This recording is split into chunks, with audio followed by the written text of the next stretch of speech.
What y'all doing? What y'all doing? Anyway, hey y'all. Just today, this morning, I was told you got to turn the camera sideways, Sheila, when you do your video clips, or it's gonna be cut off. So I'm. Lord help me, y'all. I'll be 60 in 2022. So this all newfangled technology, and I'm struggling with it, but I'm not one of them old dogs that can't learn new tricks. So hey, I asked the young stars, how do you do that? As a matter of fact, that's how I got on Instagram. Asked one of them young stars, what am I supposed to do? He was so patient with me. But now I'm on Instagram, been on Facebook almost 10 years. But Instagram, I'm new to Instagram, and I see you all posting these beautiful displays, and I'm like, how do they do that? So slowly but surely I'm learning. Anyway, yesterday I was doing a video, and I was going to show you the inside of my dwelling, and I got into some pain, and I had surgery, I think unnecessary surgery. They took my gallbladder, and while they were there, they said, oh, we see something on your ovary as well.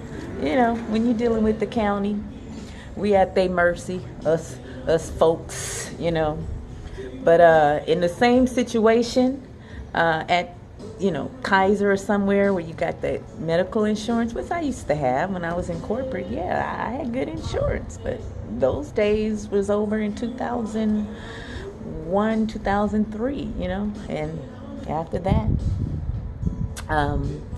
no more top dollar insurance. So anyway, us folks, we be at the mercy of the system when we go in there and we're in pain, and let me put it like this. I had severe gas pain, bloating, what else, nausea, and I threw up a couple of times. So that I was having problems, and I changed my diet, and cut off the alcohol, did all kind of stuff just dealing with this. And honestly, it was stress related illness. We get pains in our stomach when other things are in our life. I'm real heavy with the stress related illness. I carry stress in my back, neck, shoulders, like we all do, and your stomach, your gut. You can get really fucked up in your gut when things are not going well. That's where those cancers and all that crap come from. So anyway, it was my gallbladder, and what they said was, oh, your gallbladder, you have an infection, and you have all these stones, and they may be blocking one of your tubes and going on. And I'm thinking, oh shit, I just need to take a colon cleanse, some CKLS, and some olive oil, and get my lemon, and then we'll see what. No, we need to do it either tonight or in the morning. And I'm like, oh no. And while we're there, we saw something on the ultrasound that you got something on one of your ovaries. We need to, while we're there. That experience in the hospital was 4 days, and they gave me a tablet. I wanted something for gas. Relieve the gas pain that I've been having. But no, they took the whole damn gallbladder and a ovary and fallopian tube and the mass. Okay, so I go back, find out the gallbladder. This is why I say unnecessary. Gallbladder, it was inflammation. The mass was a benign cyst. We have cysts. That's what we do. I don't have cancer. There's been some issues there with a few of my female family members, but I've always had great pap smears and all that stuff, and it never came up. But anyway, at their mercy. So the fallopian tube was a benign cyst, and the gallbladder, which they took out, was inflammation.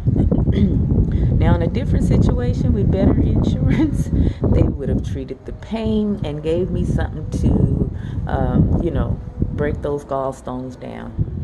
Y'all know it. There's more to this, than meets the eye. We can't be healthy in this system. It's set up so that the doctors can have their money and the lawyers and it's just one of those things, y'all. We have to figure this out.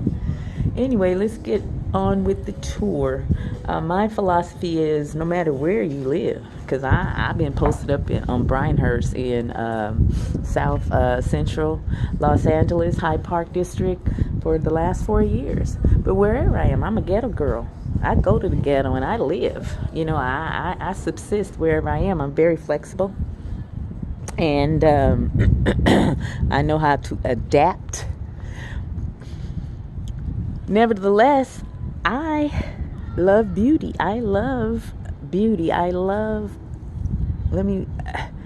Nice things. Who doesn't? I love looking at beauty. And it's kind of hard to do in the ghetto because motherfuckers just, don't get me started on the trash and the dumping and the not getting the slumlords that don't keep the grass cut, and we happy to have a roof over our heads, so we're not complaining. We just kind of adapt and adjust, but it's fucked up nevertheless. I was riding my bike when I was able to before this surgery, and I would have to cross over West Boulevard into Beauty. Isn't that a trip how that boundary is set right there? The homes over there, the yards are kept up, and there's no graffiti and trash and fucked up shit. And I want to have that peace and contentment of looking at beauty. I'm able to find beauty in a lot of situations that people be like, And it's not always easy. But you learn. I know I'm supposed to be giving you the tour of the inside, but I want to just show you my walk up the driveway and what I look at when I look out, and then that process of finding beauty. And we have to, for our mental, emotional, and spiritual well-being, we have to surround ourselves and be in beautiful surroundings. And the system is set up for that not to be so for certain economic stature of people. Just look around. I called the city 311 to come and pick up this shit somebody just threw out here on the street. Yeah, I get mad at that. I get angry because we ain't got to do that. Fuck that. Anyway, he came and picked up the first thing that was here. But I said in the request, and the apartment to the right, there's a couch there, and the apartment to the left, there's a toilet fucking commode out there. He said, ma'am, we can only come to the address given. There's no clean sweeps where we just go through and pick up all the trash. I got like 68 or 38 more people to pick up from, so you have to put in another order. I said, oh, so each individual? He said, yes, ma'am, that's how it's done. I'm like, okay. And I'm in this community now, but I've gotten the news that I have to move, so my community service and activism is gonna be moved somewhere else. I don't know where I'm gonna land, but land. Anyway, this is what I look at, y'all. This is my street that I've been on the last 4 years, and I've made it home, and I've made it very comfortable. And getting back to my philosophy, what I was saying, ghetto girl. There's been some times I've lived in some very luxurious places. I moved to South Carolina, and This was some many years ago, doing the homeless thing. I haven't had my own roof over my head and address since 2003. But I virtually have lived rent free since then, other than the hotels and the motels.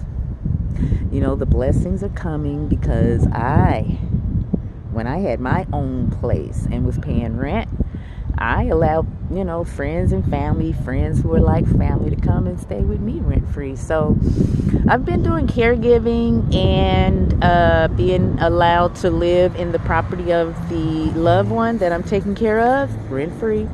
Also, friends who are like family, some beautiful people that I know from the stepping community. There are 2 lovely people in the stepping community. And I had only been stepping maybe a year or so or less, or 2 years. They let me stay at their place. One had a house, and I was in a 2-bedroom house by myself in Long Beach, me and Teddy, rent free. Another one, beautiful young lady, she had a spare bedroom, said, come on. I was there for a year. That was right before I came here and started doing caregiving for the current person that I have. So that's a beautiful thing when that type of energy is exchanged and expressed to you. Come on, Sheila. That's how it's been, though, since 2003, virtually rent free, except for the hotels and the motels. Now, don't get me wrong, there was a few sleep in my car nights, me and Teddy. We at the casino, y'all, because I'm security minded. No matter what, I stay security minded. I was in the Nation of Islam for 10, 12 years. And yes, Sister Soldier, I went in, became Lieutenant, Mos 27 here in Los Angeles. Next thing you know, after Lieutenant, drill instructor. Then I became a sister captain of the Vanguard. Then I got my own mosque. I was the MGT captain in the city of Compton. Ghetto girl, y'all. Anyway, yeah, sister captain, Muhammad Mosque 54, and shortly after that, I left the Nation of Islam.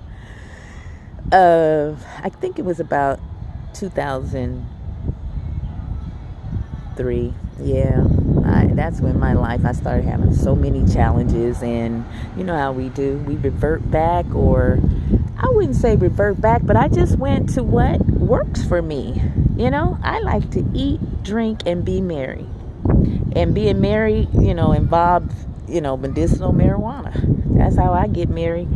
Anyway, I didn't want to continue to, as the minister would say, perpetrate a fraud, put that garment on and be crispy white and walk through those doors and know full well my self-accusing spirit just would no longer allow me to do that, because I was so messy toward the end. That's a story for another day. Anyway, I'm going to go back inside. Y'all, I wipe my nose a lot because I have allergies. And I'm in Los Angeles. I'm in California, so the wind blows and it's always pollen in the air and this dust, but I love it. I wouldn't live nowhere else. I mean, California exclusively, because it's for my health. I need this sunshine. I need this great weather.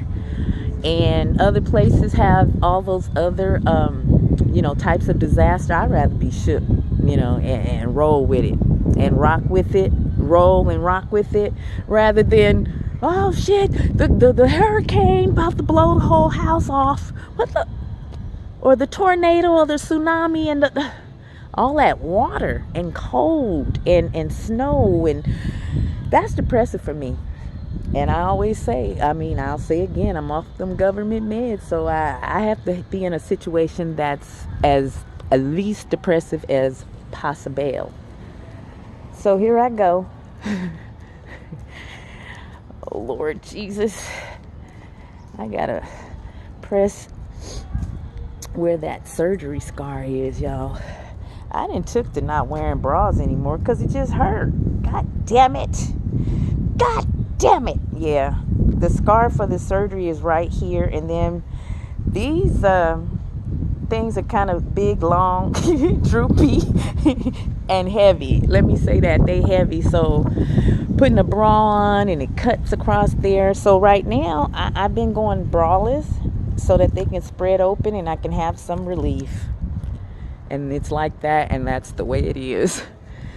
So I put a little cute touches around the house so that I could see beauty.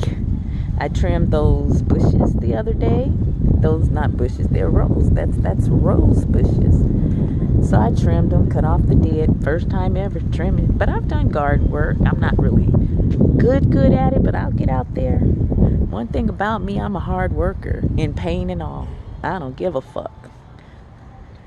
Trip thing is like, oh, you're a gold digger. Because for me, I have to have a man who's wealthy with lots and lots of money. I'm a caregiver. I don't make a lot of money, but there's work to be done. I'm a philanthropist. I love giving away stuff. And I want to do it on a large scale, so the man must be wealthy. And a caregiver like me, ready to take care. Caregiver taking care of the caregiver, and then we're taking care of others. So I have some other things. It's just like 3 things that it's going to happen hopefully by 2022, my 60th birthday. I'm planning on having a 6-day birthday extravaganza, giving myself this big old wonderful party. I'm building a team to do that. I need party planners and caterers and drivers and security and, folks, all kind of people. But I'll be reaching out. Or what's been wonderful is a lot of people have been just placed in my space. It's been wonderful. So I know, although I could be a maniac, kind of manic at this time, but I'm using my crazy to work for me. I saw that in Auntie Hammy. I love her. She's an internet sensation, and I saw her online one day, and I was like, "What am I watching?" But I couldn't look away. I was like, there's something about her. Crazy. But here's the thing. Our crazies match. She's a businesswoman. She left corporate America. She don't give a fuck. She sings. She dances. She's funny. She comes off her dome. I'm like, She's younger than me, but I call her auntie. And here's the thing as well. She has all these other characters and personalities. Auntie Hammy, my soulmate, y'all. And get this. Soulmate is not always a lover. I have lots of female soulmates, but the thought of having sex with them, I know I'm a gay man. Somewhere deep down inside, I love women. They're beautiful, gorgeous. I can look at them, ass, tits, all of that. But lursting and wanting to have sex, ew. I'm a gay man as well. Maybe that explains why I'm so freaky with men. That's a story for another time as well. Back to the tour. Keep it focused, but that's hard with creatives. Creatives, we all over the place. You ever notice that as a creative? All over the place. So, you know what? I think I'm going to take a little break and then come back to the tour more refreshed and ready to go.